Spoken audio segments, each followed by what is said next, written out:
If you are hoping to vent your frustrations on our Ether friend here, I can only apologize. Few as they are now, it took us no time at all to track it down.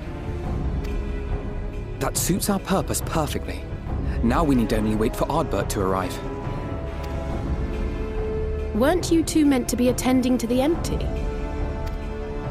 We were indeed, and we've made a certain amount of progress. So we thought we might see how the rest of the world was getting on. From what we can gather, the answer is strangely. Right now, we think we can do more good here. It is heartening to have all present. Indeed. We will be glad of the additional hands should matters escalate. Our quarry has come.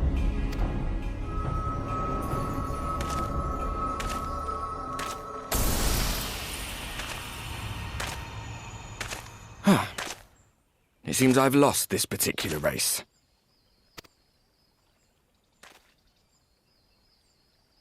Although I suppose it's only fair.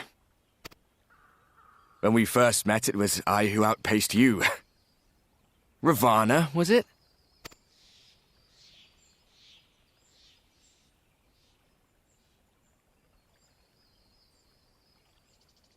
But where are my manners?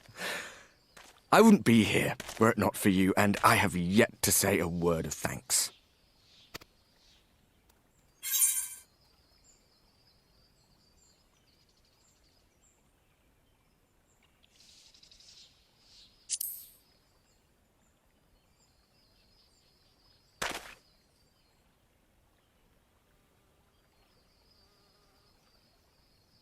Arm giving you trouble? You should have it examined.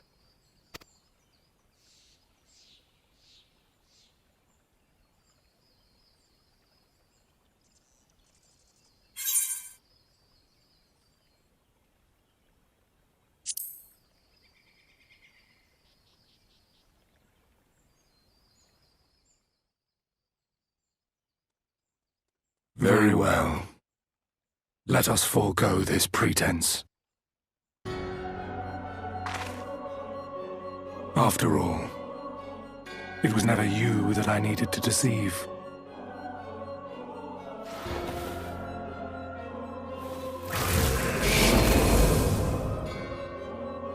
Yes, it is I, Elizabeth. Through your time in Emet-Selk's imitation of our home, I dare say you have gained a better understanding of my role since last we met.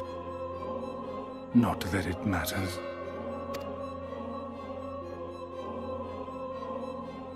We understand your role, emissary, but not your goal. What is it that you seek to achieve? I seek to enact the will of the Convocation, of course. If it helps you to think of me as but another Ascian, no different in nature or purpose from the rest, you are welcome to do so. Once, I would have said your goal was destruction alone.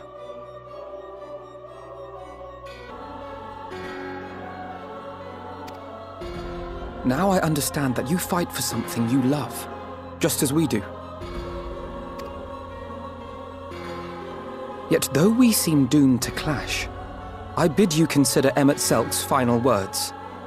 Remember that we once lived, he said.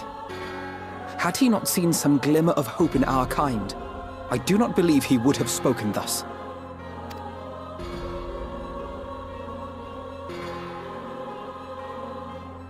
None better understood your plight than he. His words must surely be worthy of your consideration.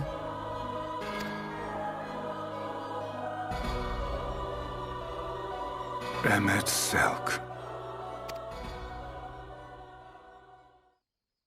How very unlike you to err so gravely. That one should stray at the end of so onerous a path is understandable, but I had thought you above such weakness. Mayhap you thought the same. Would that I had been present to offer correction. But I shall do so now, as is my duty, and return all to its proper course. As for you, look at yourselves. Look at your history. Look back 100 short years to how your greatest warriors were undone. And now, at but a word from me, you raise your hands in answer like the puppets you are. Naught has changed. You fail, and you fail, and you learn nothing. Allow that which is most important to slip through your fumbling fingers like so many grains of sand, again and again and again, and you would remember us. You do forget yourselves.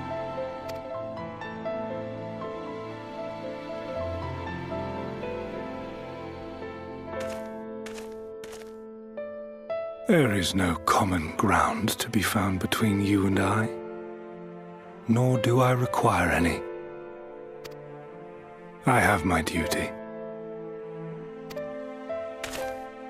Wait!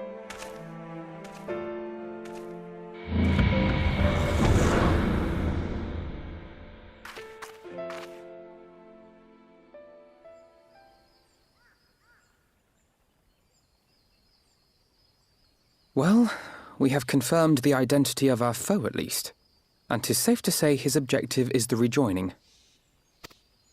But we still have no idea how playing the part of a warrior of light will further his cause, nor why he would spur others to do the same.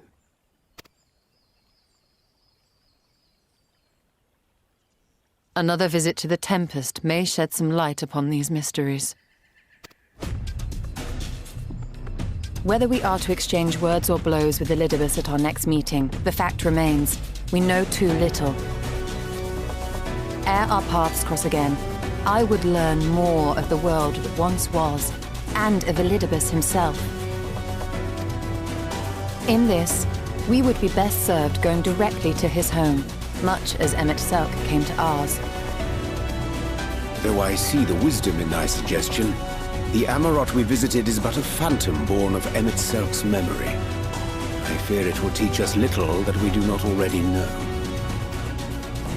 I quite agree. Yet the ruins of the actual city remain unexplored. Given the vastness of the Tempest, I should not be surprised were there more such structures like to those in which the Ondo reside.